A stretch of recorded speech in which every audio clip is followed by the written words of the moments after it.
ធ្វើបបរបាញ់កាញ់ណាចាំឲ្យឆ្ងាញ់ណាគឺយើងត្រូវតែធ្វើទឹកស៊ុបនឹងឲ្យបែបរៀងខាប់ខាប់អញ្ចេះមកទៅញ៉ាំទៅមានជាតិសម្រាប់បបរបាញ់កាញ់ហ្នឹងបងប្អូនអើយញ៉ាំមួយចានពីរចានណាគឺញ៉ាំឆ្ងាញ់មែនទែនហើយសម្រាប់សាច់ខ្ញុំធ្វើនេះគឺមានតែពីរមុខឯណាមានជាមួយនឹងជើងជ្រូកហើយនឹងសាច់ត្រីចំពោះការធ្វើទឹកស៊ុបគឺបែបងាយៗណាស់គ្រាន់តែយើងដាក់ដាំទឹកនឹងឲ្យពុះហើយ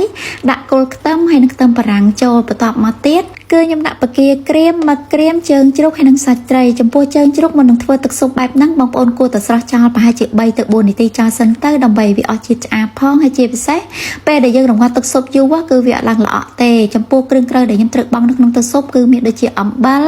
ទឹកត្រីប៊ីចេងម្សៅស៊ុបស្ករត្នោតហ្នឹងខ្ញុំដាក់ចូលមកបន្តិចទៀតណាចំពោះស្ករត្នោតបងប្អូនពេលដែលយើងធ្វើជាប្រភេទទឹកស៊ុបអញ្ចេះគឺមានជាតិឆ្ងាញ់ណាស់ហើយបន្តមកទៀតហ្នឹងគឺខ្ញុំថែមជាមួយនឹងកូនដុំស៊ុបហ្នឹងមួយដុំតូចដែរសម្រាប់ខ្ទឹមបំពងនេះមួយពេលដែលធ្វើជាប្រភេទបបរអញ្ចឹងគឺខ្ញុំអត់បកសបកវាចោលទាំងអស់ហើយគឺទុកសបកវាខ្លះពេលដែលយើងលាយទាំងសបកអញ្ចឹងគឺធ្វើឲ្យខ្ទឹមបំពងរបស់យើងហ្នឹងកាន់តែឈ្ងុយខ្លាំងរីឯជីរណាវិញក៏យើងត្រូវដាក់ចំណែកម្ទេសឆានេះបងប្អូនអើយនិយាយពីថាឆ្ងាញ់ម្ល៉េះឲ្យតែថាធ្វើជាបបរគ្រឿងឬទៅទឹកស៊ុបកាទៀវអីណាគឺខ្ញុំចិត្តឆាម្ទេសនឹងខ្លួនឯងពីព្រោះថាត្រូវនឹងរសជាតិដែលយើងចូលចិត្តញ៉ាំមកបងប្អូន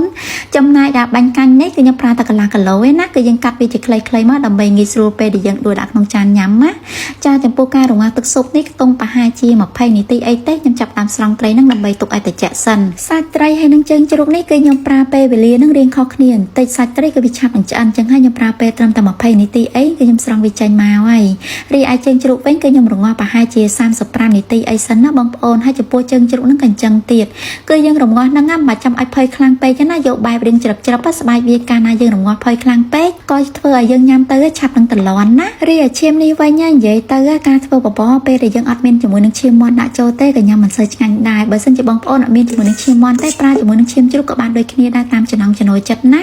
សម្រាប់ខ្ញុំចូលចិត្តប្រើជាមួយនឹងឈាមមាន់ជាងចាចំពោះឈាមមាន់ពេលដែលយើងដាក់នៅក្នុងទឹកស៊ុបបងប្អូនគួរតែស្រោចទឹកក្តៅចោលប្រហែលជា1នាទីទៅ2នាទីអីទៅ